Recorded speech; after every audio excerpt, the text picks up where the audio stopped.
Newsfirst, Newsline with Faraz Shaukatali. Very good morning and welcome to Newsline, coming to you live and direct from the Newsfirst studios here in Colombo. First and foremost, let me take this opportunity to wish all our viewers out there a very Merry Christmas. Seasonal greetings coming to you from Newsline. I'm Sharlan and I'll be sitting in for your usual host, Faraz Shaukatali, for the day. Of course, amid the festive celebrations, we are reminded of a tragedy that struck our beloved nation and other countries in Southeast Asia. The tsunami today is the 14th anniversary of the tsunami tidal wave that hit the country and cost our country the lives of 35,000 people. Many more were left homeless. Children were orphaned, and it is indeed a sad day for our country. Of course, let's get to getting to know our guest. He is none other than Rev.Rohitha de Silva. A very good morning, Reverend, and welcome to the show. He is a minister of the Methodist Church of Sri Lanka and chairman of the Central District of the Methodist Church. Reverend Rohitha, first things first, Merry Christmas to you. Same to you, same to you. God bless you. God bless you too, Reverend. And how has this Christmas been to you? What is the main message that the Methodist Church is giving out this festive season? Yeah, now we can say that the Christmas signifies the rebirth of the fallen humanity. Now we believe that human beings, for that matter the entire creation, was created by God, and human beings were created with God's image. Due to sin that has been committed throughout the generations, that we have fallen short of God's grace and glory, and we just do not do what God would have expected us to do as human beings who are linked, who have relationships, who are in union with God. But now we have sort of edged out Him, and we have been doing things just to gratify our own pleasures. And Reverend Rohitha, speaking of sin and falling out of favor with God, a main example, I believe, is the headlines that appeared on print media today. It's mainly all the top headlines read about the bloodbath in Tangol, and it's sad quite to see in a country that's full, rich in heritage and religion. We've got so many religions in our country, and all religions across the board preach of love, joy, and peace. And it's quite sad that on the day succeeding Christmas Day that we have to sit down and read these news articles. Sad. I hear that it has erupted from a very minor thing, and it has blasted like that. It's very sad. Now people have lost their values, especially what the Christmas emphasizes is the value that God has given to humanity, the virtues that He has associated with, because He is from God, and He is from God. There are responsibilities that He needs. Now people have forgotten. They are behaving like beasts. Be it God, be it following whatever religion, these acts have to be condemned and these issues have to be addressed. But unfortunately, the people who are supposed to address these issues also seem to be behaving in a similar beast-like manner. Best example being during the constitutional crisis that we are fresh out of, or maybe still in. We saw the manner in which parliamentarians behaved inside Parliament, and today certain UK ministers have said that they are concerned about the behavior of Sri Lankan parliamentarians, not as a reverend, but as a citizen of this country. What is your take on this situation? Now, I still analyze this as another stage of the fallen human nature. Now, when we behave as human beings and citizens in a country, there are certain values that we need to always adhere to. And democracy, it is said that the government by people, for people, through people, etc. And we have lost that idea. We think that the democracy is to ascertain power and bulldoze the ideas of the other people. That's not democracy. And also sometimes it is said that if you have a majority, that's That is where the democracy is very live and practically working out.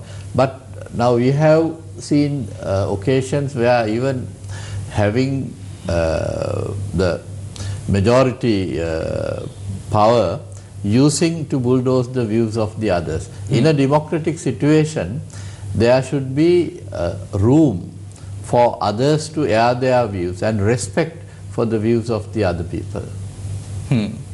And speaking of democracy and respecting people's views, I'd like to shift the topic a bit first. Let's speak about the disaster that we are commemorating an anniversary today, 14 years since the tsunami that devastated our country. That was supposed to be a red light for our country.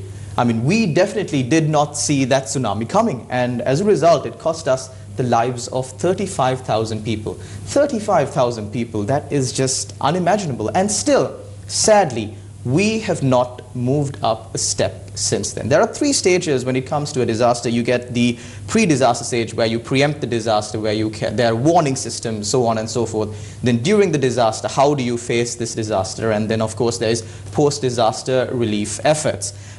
Sri Lanka seems not to have progressed on any of these fronts. I mean, as far as predicting disasters and warning systems go, we are still in the same area. I mean, the best example around this time, again, is the floods that have affected the northern province. Thousands of people have been affected. Thousands of people have been trapped in their villages. This is for the lack of a proper warning system. And 14 years since the tsunami hit our country, we have still not moved a step. Why do you think that is? Yeah, I want to just make a little addition to that. Now, why the disasters? That is because we have disrupted the order of creation and we have damaged the system. That is why these things do occur. That's number one. Now, about the disaster measures that we need to take, the point is that it's a very known fact in our country. The bulk of money that we receive as donations from various countries, example is the tsunami. Billions of rupees came into the country. Good percentage has gone into the pockets of people, politicians and government officials. It has not benefited much the people who really needed such help, in whose name this money had come into our country. But these politicians are the people who claim to be, patriots. They claim to be in love with the people. They claim to be working only for the people. And it's ironic that, and also another point to ponder is the fact that the current parliamentarians were in parliament at that time as well. It's the same politicians that we have been electing over and over again. And it is these same people who lined their very pockets during this national tragedy that affected our country. Best example for the fact that the money wasn't properly flowed out into the people is the fact that people who lost their houses, people who lost their loved ones, still up to date haven't received compensation, they haven't received proper housing, they are left destitute, for the lack of a better word. But then again, coming back to the topic of disasters and how we prepare for them, I find it very funny, quite funny, that during the constitutional crisis, the period, the past 51 or so days, we saw politicians coming out. We saw them demanding for democracy. We saw them galvanizing the people and claiming that protesters will come to Colombo every day in the thousands. And we did see that happen. We did see thousands of people coming to Colombo, thousands of people marching on the streets, blocking the flow of traffic, so on and so forth. But when it comes to a disaster like this, people again are affected in the north. Thousands of people are affected in the north. But you don't see politicians coming out and saying and galvanizing the people and organizing maybe certain relief efforts to be sent to the north. And your views on this? Yeah, I think always the politicians have their own inner agendas. Their main purpose is to, to grab power at any cost. And they do self-promotion, and they they want to do anything to grab power so that they will remain as politicians, their future is secured. For them, the matters of the people are just things that they would manipulate so that they would be able to achieve their inner agendas. So that is what has been happening in our country. I sometimes feel that the countries and various NGOs that had been donating money should expect from our government. Now, what are the steps you have done? They must follow us. Now, recently about the problem that we had after the post-war situation, the UN and other countries were saying that this you need to fulfill. Now, concerning these matters also, I hope the well-meaning, benevolent countries and organizations which have been helping us should demand a proper action from the Sri Lankan government and the NGOs that have been working on it. Definitely, the NGOs and other countries should demand proper transparency from the Sri Lankan government. We will continue this discussion after a short commercial break. Don't go anywhere. You're watching Newsline. Welcome back. You're watching Newsline. Getting back into our conversation with Rev.Rohitha. Rev.Rohitha, you before the break, you pointed out the shortcomings of the leaders here in Sri Lanka. And during this season of Christmas, I believe the leaders of Sri Lanka are reminded about the true qualities of leadership. And these true qualities were displayed in the life of Jesus Christ. If you could educate us a little bit about those. Now, connecting this to Christmas message, the main focus or main message of the Christmas, as has been pronounced and proclaimed by the angels, is glory to God in the highest in heaven, and on earth peace among those whom He favors. Peace upon people. Now, peace, according to our understanding, is not just living joyfully. Peace is something, it's a very complicated thing, it's a wholesome thing and holistic thing. Peace has many facets according to the Bible. Firstly, it is your union with God. Now, for Christians we can tell like that, but for others, to whatever religion you belong, you need to stick to the ethical and religious standards that has been set by your religion. And secondly, that your love for the people, and the word that has been used in the Old Testament in Hebrew for peace is shalom, which as I have been trying to say, it's a kind of a fuller thing. Shalom is not just having no wars. It is no war, and also people are benefiting the fruits of peace, righteousness and justice. Justice and fair play is also part of the shalom, part of the peace that God is giving to us.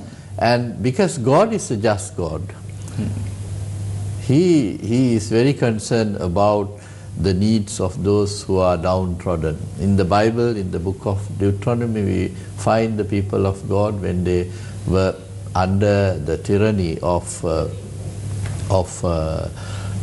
Egypt, and Moses was sent and God redeemed them from, and this has become the focal point of theology of Christian religion, the Exodus story. God is with us. So therefore, justice is a key issue. So, Reverend, what are the exact leadership qualities that our leaders can take out from the life of our Lord Jesus Christ? Now, if I speak about negatives, now, not self-promotion, not selfishness. That is not what is expected. Now, Jesus was born in a manger, and God has stooped down to that level. and even princes had to come there to worship. And it was in a way debarred from the King Herod at that time. He couldn't go and do whatever bad things he wanted to do. So therefore the main ethical virtues that is expected from anybody, any human being or from a politician is, what is the purpose? You must be very clear about the purpose, to serve the people. To serve the people, and also must practice humility, must be humble enough to understand the issues of people, and also Jesus Christ came into this world not just to have a good life, but to offer his life, to sacrifice his life for the people, so that people would be redeemed from the bondage of sin. Not just people, civilizations, communities, the entire world. That is what we preach during this Christmas time. So sacrifice is the key thing. Now, anybody in this country, any individual human person or government official, a politician, if you practice that virtue of sacrifice, that is what is expected. There are times that you need to sacrifice your ideology, your view about certain things. Maybe sometimes you are very proud about, maybe you are biased about, racially biased. Now today we find ethnicity is something that we can always use to manipulate issues. Now even in the present crisis we find why now why the present the former government was because there had been the support from TNA. TNA. Now it is being interpreted as in terms of ethnicity. That's very wrong. I am sure that TNA is, I am not praising any political party at this time, but what I am trying to say, we'll have to take out this idea from the minds of people, because poor people, very innocent people in our country, when politicians preach something, they just take into themselves. Now there is no ethnic issue in this line. I think people want the stability, and also people from the north have felt, mostly the politicians from the north have felt, some injustice has been done. There had been a government which has been duly appointed by the people, so they should go on. There are a lot of mistakes that they have been doing. Surely we are not saying what present government doing is correct. Of course, they have not done many things. They have promised, like just like any other government, abolition of the presidency, which they have not done. Now I am sure that none of the parties, other than probably JVP or TNA, none of the parties are interested really to have this happen, because they see the presidency. People have some key politicians have their dream to become the, and also they can use the power, absolute power. So they just speak, they just give promises. When they receive power, get power, they forget about it. Forget about it. That is what has happened. And that seems to be the perennial issue in this country. Surely. A famous quote, power corrupts, absolute power corrupts absolutely. Now I think all the other bodies who had been very vociferous saying that justice should be done, law should be respected, and they must get together and tell all the political parties, now the next step is to get this big animal out of our system, the presidency, so that people would exercise their power at through the parliamentary channels. But then again, there is a question of ethics. and how ethical our parliamentarians are, because we've seen in the recent past that parliamentarians simply cross over. Like you said again, sometimes the majority in parliament is not really the majority of the country, and that is more than true, because parliamentarians cross over for their personal benefit. We saw parliamentarians jumping from one party to the other, and the other party back to the same party that they were in less than a fortnight, in less than a week actually. So it's a sad state of affairs. And speaking about the protection of democracy, however, it's sad to see that the same people who stood up for democracy during the past 21 days coming back and trying to find loopholes in the Constitution yet again.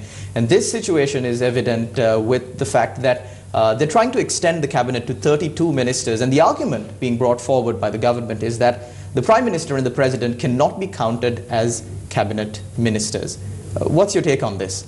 Yeah. About the first thing, this changing parties, they are like frogs. And probably even they themselves do not know where they would be in an hour's time. That also signifies the lowest level our system has stooped down to. Yeah, stooped down to.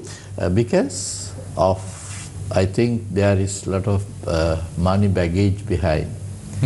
There is a wholesale sale of democracy in the market of politics in our country today. This has been happening all the time, but very, very acute. Now they seem to be just out on display, and they don't seem to care about it. Yeah. What's the second point that you raised? The second point was, before we get into that, I'd like to remind our viewers about this thing that I saw on Facebook. It's a small meme, but it carried a lot of meaning. Social media has been quite active, and it was quite active during the time of the constitutional crisis as well. It was not a meme exactly. It was a quote that said, "The people who win first in their class, they go on to become professionals and engineers and so on and so forth. The people who are in the second tier of the class, they go on to become managers. The people who manage the people who become the first in the class. And then the third tier of the class, they go on to become politicians who make policies and manage the second tier and the first tier. And the fourth tier of the class goes on to become gangsters and criminals.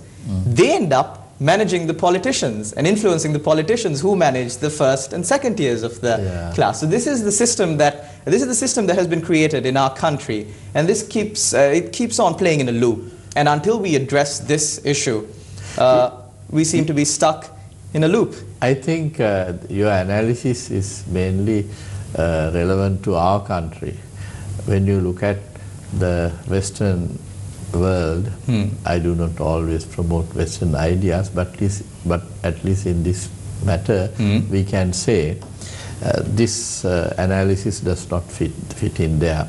You have real gentlemen, educated people who have been... And I've mentioned this time and again on the program as well. When it comes to the educational qualifications, I mean, even if you go for a simple job, even if you apply for a janitorial job at government institutions, they ask you for educational qualifications.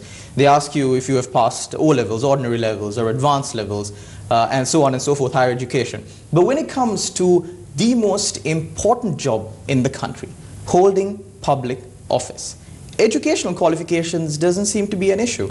According to a report published during the last year or so, hundreds of parliamentarians have not even passed their ordinary level examination. Of course, there are learned people in parliament, but of course they fall victim to the system, and they end up being the same as the others who are in parliament who do not have educational qualifications. And one fact that I should note is that when Newsfirst asked for the educational qualifications of parliamentarians under the Right to Information Act, they were rejected. That was rejected. They did not release the educational qualifications of our parliamentarians, and this is a sad state of affairs. Yeah, I think being a country, Asian country, though it's Asian, our literacy level is very high. Exactly. Therefore, this the expectation, the educational qualification also is something that we need to have in the law books. That I don't say that, you know, now there have been some even prime ministers in our country who have, like Kalajon, who has not gone to school, just cut classes and become. So there are very, very, very minor exceptions. But mainly, I think we must have some kind of guideline or kind of law about the lowest educational level one should have. Rev.Rohitha, we're in the final few minutes of our show. Is there a message that you would like to give out to the general public in this Christmas season? Now is your chance. Yeah, as I have been telling, that this is the birth of humanity. So with that come new potentials for humans. Now we have this backlog of sin, wrongdoings, everything is there, but we should just put it behind, put it aside, and we must think that God has given us a new opportunity, new potentials to march forward, to love God, or to respect whatever religious ideals that you have, for that matter, and then to love the people. It should be a genuine love, a life that is characterized by sacrifice and respect for other human beings is that which need to be expected from any Christian or anybody who is any human being. Thank you very much, Rev.Rohitha De Silva, for joining us on our program this morning. And once again, Merry Christmas to all our viewers out there, and also reminding you, in memory of the lives lost in the disaster, the tsunami disaster that hit our country in 2004, the ministry has issued that they will be observing 2 minutes of silence from 9:25 to 9:27. We also urge our listeners, our viewers, to engage in that as well. Thank you very much for tuning in to the show. We will meet you tomorrow. Until then, take care and God bless. Thank you.